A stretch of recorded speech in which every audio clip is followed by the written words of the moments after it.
Now, this is exciting. As the U.S. celebrates the success of Artemis II, plans for the next mission are already underway. Solid rocket booster segments are being shipped by trains, you can see them right there, to the Kennedy Space Center, where they will become part of the Artemis III rocket.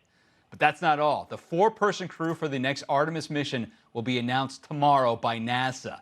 Now, that is exciting.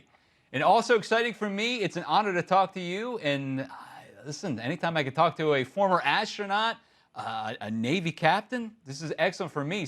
Winston Scott, former NASA astronaut. Winston, thanks for joining me this afternoon. I really appreciate it. Well, it's my pleasure, Bob. Thank you so much for having me on. These are exciting times, no doubt about it. Yeah, let's talk about the four-person crew tomorrow. First of all, is your name on the list? I mean, have you put your name in the running again? If it is, they haven't informed me yet. That's why I'm here talking to you. But I'll tell you what, if I could sneak around on that capsule, I would certainly do it. But no, I kind of doubt they're going to send me. And to be quite honest, I don't know who by name is on the list. They've kept this very, very tight lip, so we're all going to be surprised tomorrow when they make the announcement. Winston, how do you become picked for this? I mean, obviously, I guess you have to volunteer. But what are they looking for specifically for the crew?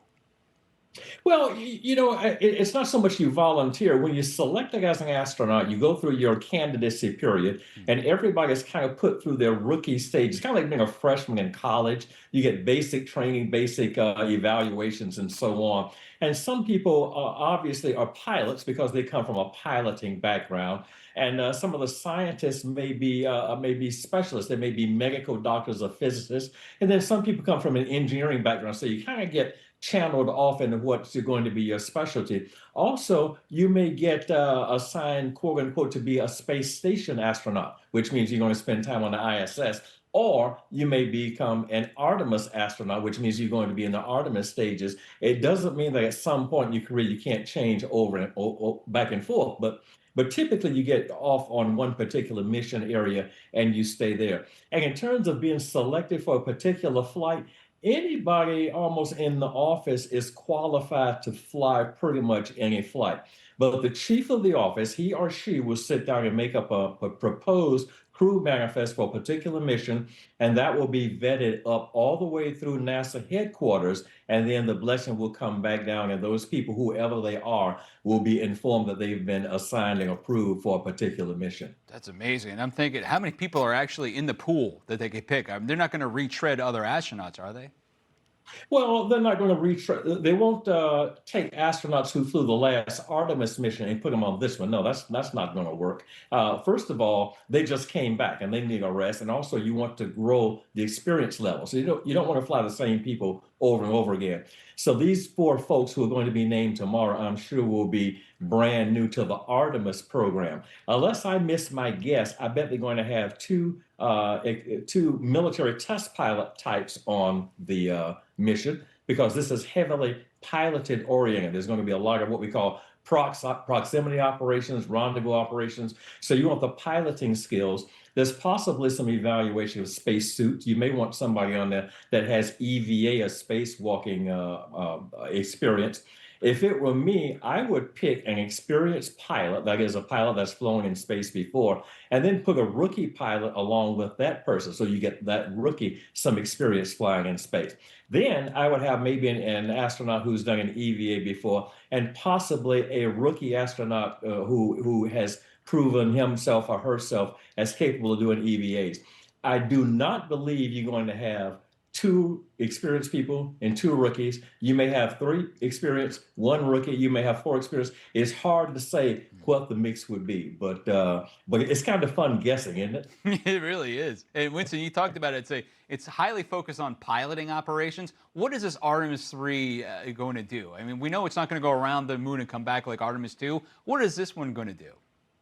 That is correct. Yeah, this one is going to launch into orbit, and then the human lander system, the part that has to take astronauts from orbit to the surface of the moon, will be launched into orbit, and then the two will mate up. You have to fly up to it, what we call a rendezvous. Then you have to be able to maneuver the space capsule in proximity to it, and then you have to be able to dock with it in some way or another, so that astronauts can transfer from the capsule to the human lander part to go to the surface and back. So we want to test that capability to rendezvous, to dock, and so on.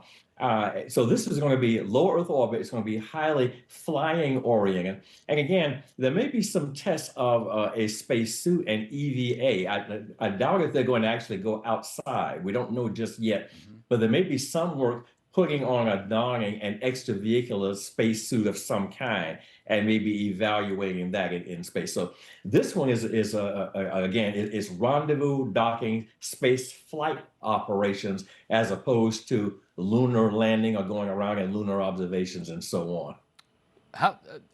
I'm looking at the video right there. It's so fascinating. I wasn't around for the first couple of spacewalks. I was born in '72, so I just missed the Apollo 17.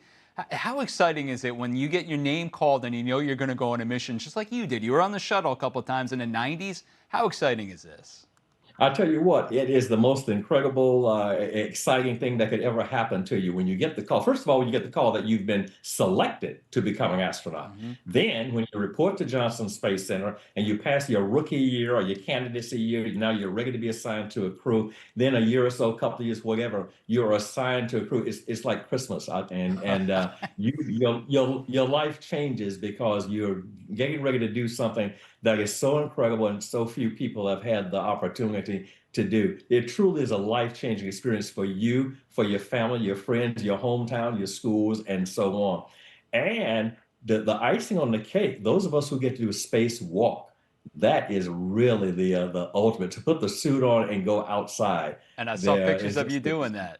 Right. Right. There are no words to adequately describe it. That's amazing. So it's been a pleasure and an honor to talk to you, Winston. I appreciate it. And by the way, retired captain for the Navy, right?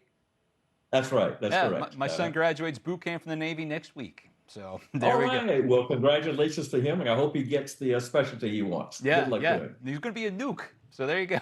See what he does. All right, fantastic. It means he's done real well on his exams. Yeah, so far. So absolutely. He's got to go through his battle stations, and he's good to go. But thank you, sir, so much. I'll talk to you again once we get this rocking and rolling later on this Artemis III. Love to talk to you again, sir. Thank you. Absolutely. Let me know. If I'm not in space, I'll be glad to come down and talk with you. If you don't get picked, understood. Winston Scott, former NASA astronaut. Thank you so much, sir. I appreciate it. Bye-bye now.